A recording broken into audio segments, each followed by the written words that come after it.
अस्सलाम वालेकुम एवरीवन। बात करते हैं यहाँ पर मार्केट को लेकर के मार्केट की क्या अपडेट है। आप भी सोच रहे होंगे कि क्या अजीब मार्केट है। रात को मार्केट ग्रीन होती है और जैसे ही सुबह उठते हो तो देखते हैं मार्केट लालो लाल हो जाती है। तो एक चीज मैं आपको क्लियर करता चलो, जो सबसे ज्यादा वोलेटाइल मार्केट है वो है क्रिप्टो की मार्केट। और पूरे साल में 8 से 9 महीने मार्केट ऐसे ही करती है और 2 से 3 महीने मार्केट बहुत अच्छा परफॉर्म करती है। तो अपने माइंड में ये चीज बैठा लें। अगर आप ये सोच रहे हैं कि पूरा साल आपको मार्केट जो है बहुत अच्छा परफॉर्म करती हुई नजर आएगी, तो ये आपकी सबसे बड़ी गलतफहमी रहने वाली है। अब देखो, मार्केट कल हमने देख रहे थे कि मार्केट जो है बहुत अच्छा परफॉर्म कर रही थी। ओवरऑल मार्केट जो थी वो ग्रीन थी और आज देखो मार्केट सारी की सारी रेड हो चुकी है।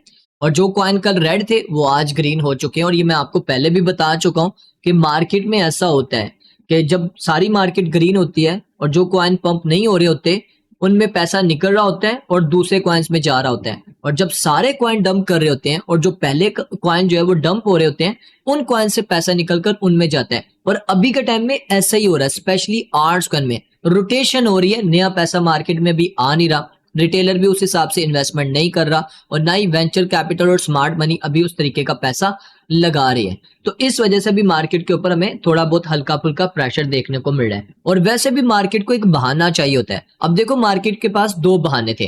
पहला बहाना क्या था, जैसा कि आपको पता है कल डोनाल्ड ट्रंप ने क्या किया। डोनाल्ड ट्रंप ने बोला है कि वो चाइना के साथ मीटिंग करने जा रहे हैं। देखो, पहले उसने पॉजिटिव मैसेज दिया कि वो चाइना के साथ मीटिंग करने जा रहे हैं। 31 अक्टूबर को फाइनल उनकी मीटिंग होने जा रही है। उसके बाद उसने बोला है कि अगर हम ये मीटिंग करते हैं तो हम यहाँ पर 155% तक टैरिफ लगा सकते हैं और उनके ऊपर कोई डील नहीं करेंगे। 1 नवंबर को हमारा ये टैरिफ लगना ही लगना है। देखो, अजीब बंदा है ये। मुझे तो लगता है ये साइको बंदा है। पहले कहता है कि वहां पर ये होगा और बाद में ये। और एक चीज मैं आपको बता दूं, ऐसा कुछ भी नहीं होने वाला। इनकी प्रॉपर डील होगी और इन्होंने आपस में गप्पे शप्पे मार के कुछ एक्स्ट्रा डीलें करके वहां से आ जाना है। ये सिर्फ और सिर्फ जानबूझ के इस तरह की स्टेटमेंट दी जा रही है, तो जिसकी वजह से थोड़ा बहुत हल्का फुल्का में मार्केट के ऊपर प्रेशर फिर से देखने को मिला। उसके बाद रही गई कसर जो है वो ब्लैक रॉक ने निकाल दी। अब ब्लैक रॉक ने क्या किया, अब देखो कल से लेके अभी तक ब्लैक रॉक ने अच्छी खासी सेलिंग की है। इथेरियम भी अच्छा खासा सेल किया और बिटकॉइन भी उसने सेल किया। तो जारी बात है, जब इतनी बड़ी वेंचर कैपिटल्स कंपनी जो है उस इन्वेस्टमेंट जिसने की हुई है इतनी बड़ी अमाउंट, वो यहाँ पर अपना आउटफ्लो करने लग पड़ेगी, तो फिर जारी बात है मार्केट के ऊपर तो प्रेशर आपको देखने को मिलेगा। और इसी बहाने से फिर जो वेल्स होती हैं और जिन्होंने पहले से अपने अच्छे लेवल के ऊपर बिटकॉइन को बाय किया हुआ है, इथेरियम को बाय किया हुआ है, वो भी इसी के साथ साथ यहाँ पर प्रॉफिट टेकिंग करते हैं। तो जिसकी वजह से अभी मार्केट के ऊपर सेलिंग प्रेशर आया और इसके अलावा कोई मेजर रीजन नहीं है। लेकिन मार्केट टेक्निकली तौर के ऊपर हमें किस सब मूव करती हुई नजर आ रही है वो भी मैं आपको बताता हूँ। और कल की वीडियो में मैंने आपको बताया भी था कि बिटकॉइन जो है वो 1,12,000 से 13,000 डॉलर के जोन से रिजेक्ट भी हो सकता है, क्योंकि वो अपनी ट्रेंड लाइन के बिल्कुल करीब आ चुका है और वहां से वो टेस्ट करने के बाद रिजेक्ट हो सकता है। वो भी चार्ट में अभी आपके साथ शेयर करूंगा। अभी के टाइम में अगर आप सेंटिमेंट्स की बात करो तो इस टाइम फियर एंड ग्रीड का जो इंडेक्स का चार्ट है वो 34 पे आ चुका है। और अगर आप बात करो यहाँ पर बीटीसी की, तो बीटीसी इस टाइम ट्रेड हो रहा है 1,07,900 डॉलर के पास और आर्ट्स कॉइन की पोजीशन आप सबके सामने है। और इसके अलावा मार्केट में फंडामेंटल्स क्या चल रही हैं, आज कोई न्यूज नहीं है और कल भी कोई न्यूज नहीं है। और क्योंकि आप सबको पता है यूएस गवर्नमेंट का ओवरऑल जो ऑपरेशन है वो शट डाउन है और जब तक वो ओपन नहीं होंगे तब तक कोई भी न्यूज आपको यहाँ पर देखने को नहीं मिलेगी। तो अब बात कर लेते हैं मार्केट टेक्निकली तौर के ऊपर हमें किस तरह मूव करते हुए नजर आ रही है। वीकली चार्ट अगर आप देखो, जैसे कि कल हम ये देख रहे थे कि एक्सपेक्टेड है कि बीटीसी दोबारा अपसाइड की तरफ जाएगा, लेकिन थर्ड वीक की भी कैंडल यहाँ पर हमें रेड देखने को मिल रही है, जो कि एक डेंजर कैंडल बना रहा है। यहाँ पर एक डेंजर कैंडल है, नीचे सबको ये लिक्विडेट करने के बाद ऊपर जा सकता है। यानी कि दोबारा से बीटीसी 1,98,99,000 पे आने के ज्यादा चांसेस दिखा रहा है। ऐसा मैं क्यों बोल रहा हूँ वो मैं आपको आगे जाके बताता हूँ। उसके रीजन अथेंटिक मेरे पास है। तो देखो, अभी मैं आपके साथ कुछ चार्ट शेयर कर रहा हूँ, इसके ऊपर आपकी नजर होनी चाहिए। पहला चार्ट ये है जो कि कल मैंने आपके साथ शेयर किया था। जैसे मैंने कल आपको बोला भी था कि बीटीसी जो है मैं एक्सपेक्ट कर रहा हूं, बल्कि परसों की वीडियो में मैंने आपको बोला था कि बीटीसी यहां से अपसाइड की तरफ जाएगा और अपनी इस ट्रेंड लाइन को टेस्ट करने के बाद अगर तो इसको ब्रेक करने में नाकाम हुआ तो यहां से रिजेक्ट होगा। और देखो, ये बीटीसी ने ऐसे किया, ऑलमोस्ट तकरीबन 1,11,700-800 डॉलर से ये रिजेक्ट हुआ और दोबारा से नीचे आ गया। और अगर इसी तरह नीचे आया तो फिर बीटीसी मजीद नीचे की तरफ जा सकता है। इसके ऊपर आपकी लाजमी नजर होनी चाहिए क्योंकि ये इंपॉर्टेंट चार्ट है। और इसके अलावा अगर आप देखो यहाँ पर मैं आपके साथ एक और चार्ट शेयर करना चाहता हूँ जो कि थोड़ा सा फिक्रमंदी वाला चार्ट है।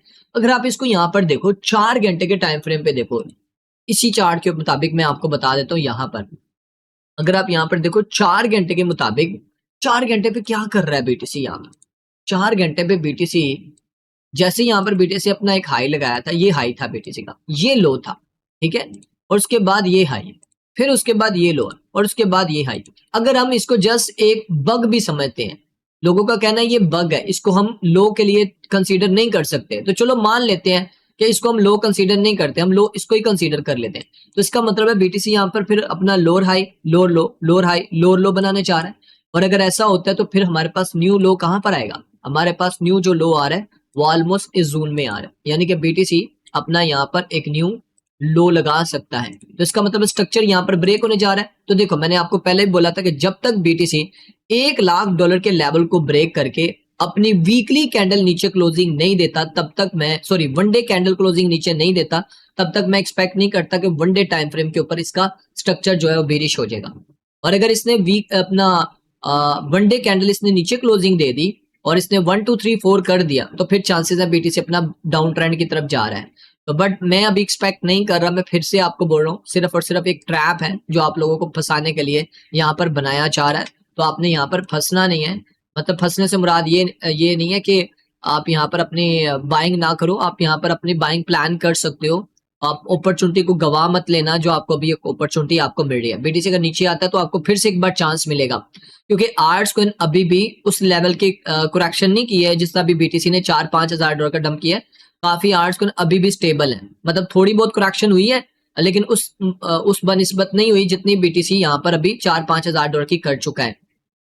लेकिन यहाँ पर आप एक चीज को देखो कि बीटीसी अगर इस लेवल को ब्रेक करने में नाकाम हुआ, इस लेवल को, तो फिर बीटीसी दोबारा बाउंस कर सकता है, क्योंकि ये भी लेवल इंपॉर्टेंट है। तो बीटीसी ने अगर ये लेवल ब्रेक किया तो फिर बीटीसी यहाँ से नीचे की तरफ आएगा और फिर नीचे जा सकता है। और इसके अलावा अगर आप आरएसए का चार्ट देखो तो आरएसए ने यहाँ पर क्लियर यहाँ पर एक साइन दिया हुआ है जो कि हमें बीरिश डाइवर्जेंस देखने को मिल रहा है। पहले यहाँ पर इसने बुलिश डाइवर्जेंस बनाया, अब यहाँ पर एक बीरिश डाइवर्जेंस बनाया। ये बेरिश डाइवर्जेंस बनाने के बाद देखो बीटीसी यहीं से दोबारा नीचे की तरफ आ गया। और इसके अलावा अगर आप देखो तो बीटीसी अभी इस चैनल के अंदर है, ये चैनल है आरएसए के अंदर जो मैं चैनल आपको दिखा रहा हूँ, ये चैनल अभी ब्रेक नहीं हुआ।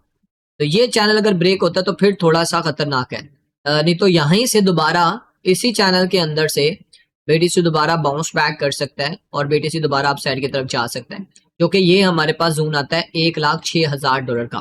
तो इसके ऊपर भी आपकी नजर होनी चाहिए। और अगर आप यहाँ पर इस चार्ट के ऊपर नजर रखो, जो कि मैंने ये लास्ट टाइम भी आपके साथ ये चार्ट शेयर किया था, तो इसमें अगर आप गौर से देखो तो यहाँ पर हमें वीकली चार्ट के ऊपर अभी तक ये सपोर्ट लेता हुआ नजर आ रहा है, बीटीसी इसी लेवल के पास सपोर्ट लेता हुआ नजर आ रहा है। और आरएसए में यहाँ से ये रिजेक्ट हो रहा है, मल्टीपल टाइम रिजेक्ट हो चुका है, 1 टाइम 2 टाइम 3 टाइम और ये 4 टाइम। बस इतना ही होता है, क्योंकि एक ट्रेंड लाइन 4 से 5 बार ही जो है वो रिजेक्शन फेस कर सकती है, उसके बाद जो है वो दोबारा से बाउंस करते हैं। तो यहां से अगर थोड़ी सी नीचे से लिक्विडिटी लेने आ भी जाता है तो घबरा नहीं जाना, यानी कि $98-96,000 की अगर लिक्विडिटी लेने आता है दोबारा से ये बाउंस बैक कर सकता है, यहीं से बाउंस बैक करेगा। मैं बार बार एक्सपेक्ट कर रहा हूँ। देखो ये काम दिनों का नहीं होता, इनको हफ्ते लग जाते हैं। हम लोग कहते हैं कि दिनों में मार्केट अच्छा परफॉर्म कर जाए, लेकिन कुछ हफ्ते भी हमें इंतजार करने पड़ते हैं, लेकिन जितना आपने इंतजार करना था कर लिया। ये अक्टूबर का अभी समझो कि आपका लास्ट वाला जो एक क्वार्टर है अक्टूबर का, वो स्टार्ट हो चुका है आज से। नो डाउट आज ही हमें बीरिश वाला माहौल देखने को मिला है, तो ये अभी 3-4 दिन मार्केट बीरिश में आपको थोड़ा सा फील करवाएगी, लेकिन उसके बाद 23-24 अक्टूबर के बाद मार्केट आपको आहिस्ता आहिस्ता पंप करती हुई नजर आएगी, क्योंकि आपको पता है रेट कट करीब है। 99% चांसेस है कि रेट कट होना ही होना है, उसके अलावा मीटिंग होनी है, उसके अलावा और भी बहुत सारी डेवलपमेंट है जिसका पॉजिटिव इंपैक्ट हमें देखने को मिलेगा ओवरऑल मार्केट के ऊपर। इथेरियम की बात करें तो इथेरियम के ऊपर ज्यादा सेलिंग प्रेशर आया, क्योंकि ब्लैक रॉक ने अच्छी खासी क्वांटिटी में इथेरियम को सेल किया है। जैसे मैंने आपको पहले दिखाया था, ये देखो ना, अच्छी खासी क्वांटिटी में इथेरियम को सेल किया, 3K यहाँ पर देखो अच्छी खासी, तो जिसकी वजह से इथेरियम के ऊपर थोड़ा एक्स्ट्रा यहाँ पर हमें प्रेशर देखने को मिला है। लेकिन मैं आपको बीटीसी की लिक्विडिटी नहीं दिखा पाया, वो मैं आपको दिखा देता हूँ। देखो अभी भी बीटीसी के नीचे की तरफ लिक्विडिटी है और ऊपर की तरफ भी है, ये 1,13,000 से $14,000 के जोन में। तो बीटीसी पहले ये लिक्विडिटी को टारगेट कर सकता है जो कि $1,05,000 की, अगर ये कर गया तो फिर नीचे वाली भी लेने आ सकता है। बाकी अगर आप देखो यहाँ पर तो ज्यादातर लोगों की जो पोजीशन है वो शॉर्ट की तरफ ओपन है, लॉन्ग वाले कम है, शॉर्ट वाले ज्यादा है। और यहाँ पर ओपन इंटरेस्ट भी यही बता रहा है कि शॉर्ट वाले यहाँ पर बहुत ज्यादा अपनी पोजीशन बनाकर बैठे हुए हैं। इथेरियम पे वापस आते हैं तो इथेरियम को अगर आप वन डे टाइम फ्रेम पे देखो तो इथेरियम अभी भी इसी जोन के अंदर है। तो जब तक ये ब्लू लाइन से ऊपर ऊपर है तब तक तो इथेरियम सेफ है, और अगर ये लेवल ब्रेक करता तो फिर इथेरियम भी नीचे आ सकता है। और ये सेम उसी तरह अपना स्ट्रक्चर बना रहा है जैसे बीटीसी ने बनाया, देख रहे हो, ये हाई है, ये लो है, ये लोअर हाई है, ये अभी यहाँ पर इसने नया लो नहीं बनाया, इक्वल लो बनाया, तो इसलिए हम इसको कंसीडर नहीं कर सकते, ठीक है। तो फिल वक्त इथेरियम भी यहाँ पर स्ट्रॉन्ग है, थोड़ा सा नीचे आता तो ये भी एक अच्छी बाइंग जोन में आ जाएगा $3,300 के जोन में। अगर आप बात करो यहाँ पर बीटीसी के डोमिनेंस को लेकर, तो बीटीसी के डोमिनेंस देखो ये एक अच्छा चांस है आर्ट्स कॉइन के लिए कि बीटीसी की डोमिनेंस इस लेवल को ब्रेक कर गई तो फिर आर्ट्स कॉइन अच्छे परफॉर्म कर सकते हैं अगर बीटीसी यहाँ पर स्टेबल हो जाता है। देखो अगर बीटीसी 1-2 महीने के लिए स्टेबल हो गया ना, मतलब स्टेबल से मुराद ये है कि $1,08,000 से लेके $1,15,000 के जोन में कभी पंप और डंप हो रहा है, 1-2 महीना ऐसे कर गया तो भाई मैं कहता हूँ 2 महीने ना करे, 1 महीना कर जाए तो आपके आर्ट्स कॉइन 100-200% तक आराम से पंप कर जाएंगे। लेकिन उसके लिए बीटीसी को किसी ना किसी जगह के ऊपर स्टे करना होगा, तब ऐसा पॉसिबल है। और साथ में फिर बीटीसी की डोमिनेंस भी आपको डंप करती हुई नजर आएगी, तो इसके ऊपर भी आपकी नजर होनी चाहिए। और मैं एक्सपेक्ट कर रहा हूँ कि जल्दी ही बीटीसी की डोमिनेंस इस लेवल को ब्रेक करने वाली है, और यहां से जब ब्रेक करेगी और यहां से इस लेवल तक आएगी और फिर यहां से आपके आर्ट्स अच्छे आपको परफॉर्म करते हुए नजर आएंगे, इसके ऊपर भी आपकी नजर होनी चाहिए, ठीक है। तो ये थी गाइस ओवरऑल अपडेट। बाकी एक अनाउंसमेंट है, जैसा कि आपको पता है कि हम आप लोगों के लिए एक अलग से ग्रुप बनाकर बैठे हैं जिसमें आपको हम स्पॉट एंड फ्यूचर के फ्री सिग्नल्स दे रहे हैं, और अल्हम्दुलिल्लाह डेली बेसिस के ऊपर हम आपको ट्रेड्स देते हैं। यहाँ पर आप देख सकते हैं ये कल की हमारी ट्रेड्स हैं, ये जो कि हमने डिस्कॉर्ड पे भी शेयर की और व्हाट्सएप ग्रुप पे भी शेयर की। अल्हम्दुलिल्लाह बहुत अच्छा रिजल्ट दिया हमारे ट्रेड्स ने। अगर आप इन ट्रेड्स को फॉलो कर रहे हो तो अल्हम्दुलिल्लाह आप डेली प्रॉफिट बना रहे होंगे। तो अगर आपको भी इस ग्रुप में ऐड होना है जहां पर हम स्पॉट एंड फ्यूचर के फ्री सिग्नल देते हैं, क्रिप्टो के भी देते हैं और गोल्ड के भी देते हैं, तो आप इस ग्रुप का हिस्सा बन सकते हैं। करना क्या है, इस वीडियो के डिस्क्रिप्शन में आपको व्हाट्सएप चैनल का लिंक मिलेगा, पहले जाके उसको फॉलो करो और वहीं पर हमारा कॉन्टेक्ट नंबर भी मिलेगा, वैसे तो स्क्रीन पे भी नजर आ रहा है, तो फिर हमारे साथ कॉन्टेक्ट करके इस ग्रुप का हिस्सा बन सकते हैं। तो गाइस मिलते हैं नेक्स्ट वीडियो में, अपना ख्याल रखिए, टेक केयर, अल्लाह हाफिज।